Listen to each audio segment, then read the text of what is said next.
ಈ ರಕ್ಷಾ ಬಂಧನ ವರ್ಷನೂ ಬರುತ್ತೆ, ಆದರೂ ಕೂಡ ವರ್ಷನೂ ತುಂಬ ಸ್ಪೆಷಲ್ ಆಗಿ ಇರುತ್ತೆ.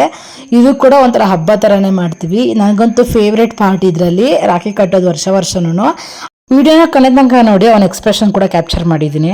ಇದು ಮಕ್ಕಳ ಬಂಧನ ಸಣ್ಣ, ಯಾರು ಕೆಟ್ಟ ದೃಷ್ಟಿ, ಯಾರು ಕೆಟ್ಟ ಕಣ್ಣು, ಯಾವ ಹುಡುಗಿ ಕಣ್ಣು, ಯಾರ ಕಣ್ಣು ಬೀಳದೆ ಅಂತ ಹೇಳ್ಬಿಡ್ತಾರೆ. ವರ್ಷನೂ ಸೇಮ್ ಇದೇ ಥರನೇ ವರ್ಷನೂ ಇಲ್ಲೇ ಇದ್ದೆ. ಬಟ್ ಈ ವರ್ಷ ಮಾತ್ರ ಬೇರೆ ಕಡೆಯಿಂದ ಬಂದು ರಾಖಿ ಕಟ್ಟಿದ್ದು ಒಂಥರ ತುಂಬ ಚೆನ್ನಾಗಿತ್ತು. ಮಕ್ಕಳು ಮಕ್ಕಳ ಮಾಡ್ಕೊಂಡಿದ್ದಾಗಿತ್ತಾನೆ